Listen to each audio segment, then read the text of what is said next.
I still remember that morning so clearly, the cold New York air biting at my face, the kind that makes you pull your jacket tighter and hurry up the street. I wasn't expecting anything special that day. It was supposed to be another normal morning, grab coffee, run a few errands, maybe work on a few designs at home. Halfway down the block, I suddenly remembered I needed to stop by the bank. I sighed, rolled my eyes at myself, and turned around. Nothing major, just a small withdrawal for the week. Inside the bank, I waited in line like everyone else, half awake, scrolling through my phone. When it was finally my turn, I logged into my account, and froze. My balance showed $1 million. I actually laughed for a second, thinking it was some weird display glitch. But I refreshed the page, still the same. Then I checked my app. Same number, same impossible amount. My hands started to shake. I waved over the teller and said, "Excuse me, I think something's wrong with my account." He checked the screen, then looked back at me calmly. "It's a new deposit, ma'am. Anonymous sender. The note says, for new beginnings."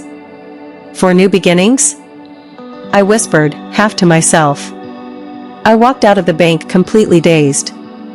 I could barely hear the traffic, the noise, anything. My heart was pounding like crazy. Was it some kind of mistake? An inheritance? A miracle? By the time I reached my building, I still hadn't figured out whether I should laugh, cry, or call the police. That's when I noticed something hanging on my front gate, a small folded note, gently pinned between the metal bars. White paper. Neat handwriting. It read, "Hello Ava. Ever since I saw you, my heart hasn't been able to rest.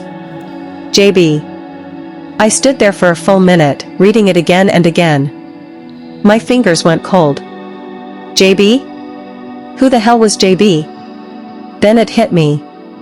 Last week at the coffee shop, there was this guy. Tall, quiet, had this slightly messy hair and a laptop covered in tech stickers. He smiled at me once when our eyes met. Just a moment. I hadn't thought about it since. Until now. That night, I barely slept. My brain wouldn't stop spinning, the money, the note, that stranger's face. It all felt too surreal, like I'd accidentally stepped into someone else's movie. By morning, I decided I needed answers.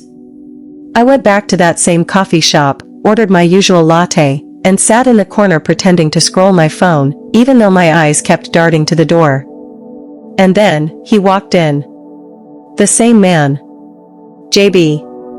He looked up, saw me, hesitated, and then smiled. That same soft, polite smile.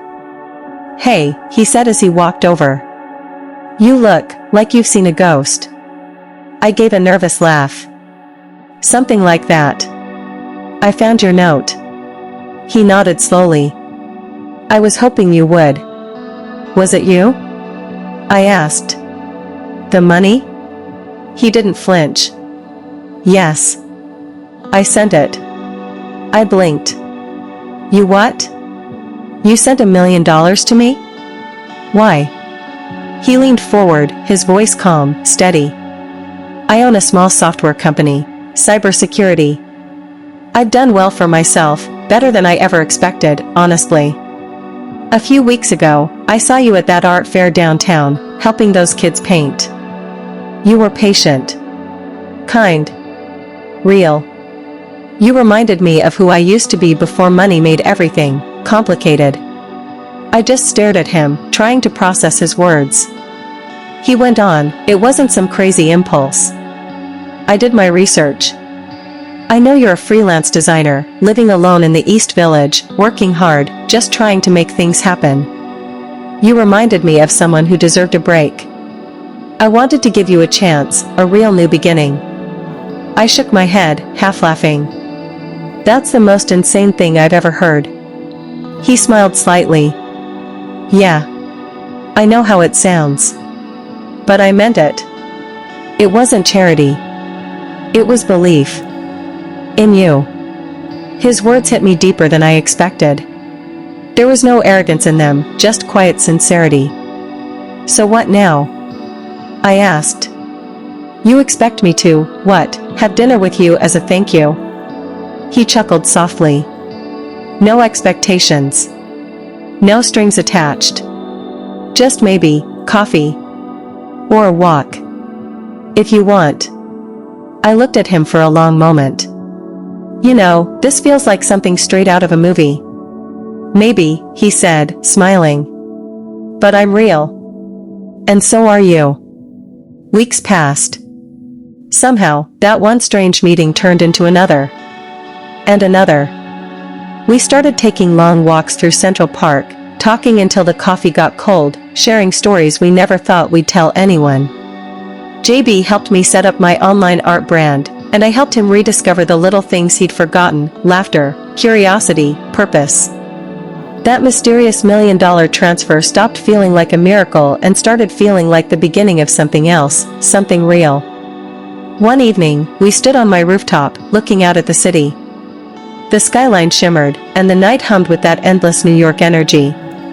You know, I said, that money changed everything. But not how I thought it would. It gave me choices. And it brought you here. JB smiled, eyes soft. And you gave me something I didn't know I was missing. What's that? Peace. The wind brushed my hair as I leaned on the railing beside him. The city lights reflected in his eyes, and for a moment, everything felt perfectly still, balanced somewhere between dream and reality. Maybe love doesn't always start with fireworks or destiny. Sometimes, it starts with a handwritten note on a gate, and $1 million chance.